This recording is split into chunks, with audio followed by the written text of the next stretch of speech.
قرآن پاک نے کچھ راہیں دکھلائیں، کہا لو کان فیہما آلہۃ الا اللہ لفسدتا۔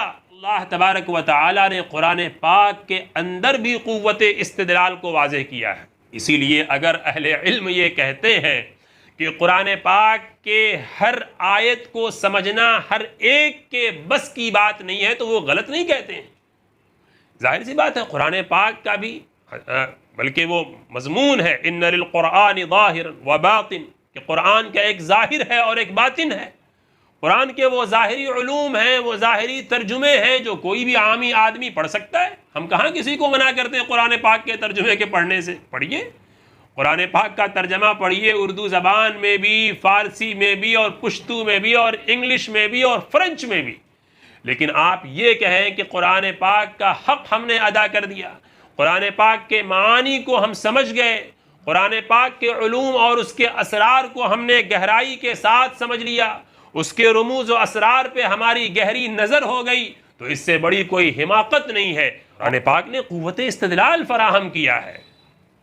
استدلال یعنی عقائد کے سلسلے میں بحث ہونی چاہیے، لیکن وہ بحث اہل علم کے لیے ہے، وہ اس کے لیے ہے جو اس فن کا ماہر ہو۔ قرآن پاک نے کچھ راہیں دکھلائیں، کہا لو کان فیہما آلہۃ الا اللہ لفسدتا۔ آنکھ بند کر کے نہیں کہا کہ تم ایمان لا دو، یہ بندے کے لیے ضروری ہے کہ ہم آنکھ بند کر کے ایمان لائیں، لیکن اللہ تبارک و تعالیٰ کی شان دیکھیے، وہ تو کہتا ہے افلا ينظرون الى الابل کیف خلقت۔ ان اونٹوں کو نہیں دیکھتے ہیں، اس اونٹ کو اللہ نے کیسے پیدا کیا۔ وَإِلَى السَّمَاءِ كَيْفَ رُفِعَتْ، آسمانوں پہ نظر نہیں اٹھاتے کہ اللہ نے کیسی بلندی پہ اسے رکھا۔ وَإِلَى الْجِبَالِ كَيْفَ نُصِبَتْ، پہاڑوں کو نہیں دیکھتے کہ اللہ نے اسے زمین میں کیسے گاڑ کے رکھا ہے۔ وَإِلَى الْأَرْضِ كَيْفَ سُطِحَتْ، زمین کو نہیں دیکھتے کہ اللہ نے اسے تمہارے لیے کیسے بچھا رکھا ہے۔ فَذَكِّرْ إِنَّمَا أَنْتَ مُذَكِّرْ، اے نبی آپ انہیں سمجھاتے رہیے۔ یہ قوت استدلال ہے، اللہ بتانا چاہتے ہیں کہ دیکھو اور اس سے اللہ کی وحدانیت کو پہچانو، صانع عالم کو پہچانو کہ اس دنیا کا بنانے والا کون ہے۔ لو کان فیہما آلہۃ الا اللہ لفسدتا، ایک گھر کا نظام جب اس کے اندر اشتراک ہو جائے تو چل نہیں سکتا، ایک مملکت کے اندر دو حاکم ہو جائیں تو اختلاف و انتشار برپا ہو جائے۔ اس دنیا کا خالق اور مالک کیا ایک کے علاوہ بھی کوئی ہو سکتا ہے؟ بالکل نہیں۔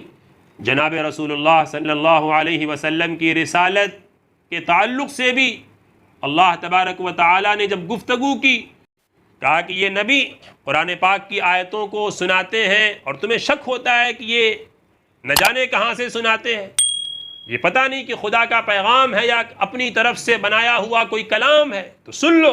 وَإِن كُنتُمْ فِي رَيْبٍ مِّمَّا نَزَّلْنَا عَلَىٰ عَبْدِنَا فَأْتُوا بِسُورَةٍ مِّن مِّثْلِهِ، تمہیں شک ہے اگر ہمارے بندے پر، نبی اکرم پر ہم نے جو قرآن اتارا ہے، اگر تمہیں اس میں شک ہے، ان کی رسالت میں کوئی شک ہے، فَأْتُوا بِسُورَةٍ مِّن مِّثْلِهِ، ایک سورت لے کر آؤ، ایک لے کر آؤ، ایک سورت لا کر پیش کر دو، ہم سمجھ لیں۔ یہ قوت استدلال ہے، اس سے دلیل پیش کیا گیا اور دلیل سے لوگوں کو مجبور کیا گیا، تمہیں ماننا ہوگا کہ یہ آخری رسول ہے۔ کفار مکہ نے کہا کہ آپ عجیب گفتگو کرتے ہیں، جب ہم مر جائیں گے ہماری ہڈیاں گل جائیں گی، سڑ جائیں گی، تو پھر ہم دوبارہ زندہ ہوں گے، ہمیں دوبارہ زندہ کیا جائے گا۔ اللہ تبارک و تعالی نے فرمایا ان سے کہیے قل یحییھا الذی انشأھا اول مرہ، یہ کیا ہے؟ یہ قوت استدلال ہے، یہ دلیل فراہم کی گئی۔ آپ ان سے کہیے کہ ہاں تمہیں وہی زندہ کرے گا جس نے تمہیں پہلی مرتبہ زندہ کیا تھا۔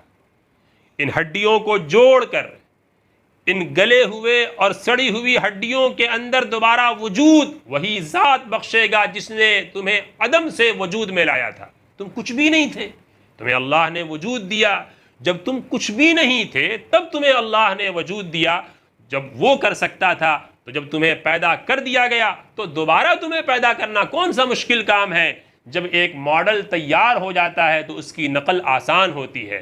کمال تو یہ ہے کہ ہمارے سامنے کوئی ماڈل نہ ہو، تمہارا کوئی ماڈل نہیں تھا اور کوئی نمونہ نہیں تھا، ہم نے تمہیں وجود بخشا۔ یہ تینوں آیتیں جو ہم نے ابھی پڑھی ہیں، ان تینوں آیتوں میں اللہ تبارک و تعالی نے یہ تصور دیا ہے کہ اہل علم کی ایک جماعت ایسی ہونی چاہیے جو ایسے لوگوں کو جن کے اندر عقل ہے، شعور ہے، علم ہے، سمجھنے کی صلاحیت ہے، بڑی عمر کے لوگ ہیں، ان لوگوں کو قوت استدلال کے ذریعے اور سائنٹیفک ریسورسز کے ذریعے ان کو اسلام کی دعوت دے، انہیں ایمان کی دعوت دے، انہیں اللہ کی وحدانیت کی طرف بلائے، انہیں رسالت کی طرف بلائے۔ اور دلائل کے ذریعے انسان سمجھتا ہے۔ خوارج کا نام آپ نے سنا ہوگا، حضرت علی کرم اللہ وجہ کے دور میں جب یہ فرقہ پیدا ہوا تو آپ نے حضرت ابن عباس کو بھیجا اور کہا کہ جائیے ان سے گفتگو کیجئے۔ عبداللہ ابن عباس گئے خوارج کے اس فرقے کے پاس، کہا تمہارا کیا مطالبہ ہے؟ کہنے لگے یہ عجیب امیر المؤمنین ہے، مسلمانوں کے امیر بنتے ہیں، اور انہوں نے جنگ جمل میں حضرت عائشہ کے ساتھ جنگ کی ہے، نہ جو ہے قیدی پکڑے اور نہ ہی باندیاں لیں، نہ ان کے ساتھ کوئی معاملہ کیا، یہ کون سی جنگ ہے؟ نہ مال غنیمت ملا۔ عبداللہ ابن عباس نے سمجھایا یہ بتاؤ یہ جنگ کن لوگوں کے درمیان تھی؟ یہ تو صحابہ کے دو گروہ کے درمیان نظریاتی اختلافات کی بنیاد پر یہ جنگ پیدا ہوئی۔ سمجھایا کہ دیکھو مال غنیمت کا حصول یہ کفار کے ساتھ، مشرکین کے ساتھ، دارالحرب اور دارالاسلام کا جہاں کانسیپٹ ہوتا ہے وہاں پر یہ مال غنیمت کا تصور ہوتا ہے۔ یہاں جب مسلمانوں کے دو گروہ کے درمیان یہ اختلاف تھا تو یہاں پر کون سا مال غنیمت؟ اور اگر اس مال غنیمت میں باندیوں کی شکل میں ہم لوگوں کو لیتے تو حضرت عائشہ بھی معاذ اللہ باندی کی شکل میں آتی، تو کیا تم ان کے ساتھ وہ تعلق برت سکتے تھے؟ جبکہ نص قرآن یہ کہتا ہے، قرآن پاک کی آیت یہ کہتی ہے وَأَزْوَاجُهُ أُمَّهَاتُهُمْ، نبی کی بیویاں تمہاری مائیں ہیں، وہ تو تمہاری ماں کے درجے میں ہوتی، تم ان کے ساتھ کیسے باندی والا سلوک کرتے؟ سمجھ میں آ گیا؟ خوارج کے 2000 کی تعداد وہ تھی اور وہ لوگ سب کے سب طائب ہو گئے۔ یہ دلیل کی وجہ سے ہوتا، قوت استدلال آپ فراہم کیجئے، دلیل سے آپ ان باتوں کو سمجھائیے تو لوگ سمجھتے ہیں۔ اسی طرح سے ایک مرتبہ حضرت عبداللہ بن مسعود جیسے بلند درجے کے صحابی، ان کو یہ ایک چیز پیدا ہو گئی اور یزید ابن عمیرہ سے ان کا ایک مناظرہ ہوا۔ عبداللہ بن مسعود کا موقف تھا کہ اگر میں یہ کہتا ہوں کہ میں مومن ہوں تو میں جنت میں ہوں، ان قلت انا مؤمن فانا فی الجنہ، یعنی میں جنتی ہوں، اس لیے یہ انا مؤمن یہ نہیں کہنا چاہیے۔ یزید ابن عمیرہ نے سمجھایا، کہا کہ اے رسول اللہ کے ساتھی، آپ اللہ کے نبی کی صحبت میں رہے مگر یہاں آپ سے لغزش ہو رہی ہے، یہاں آپ سے چوک ہو رہی ہے۔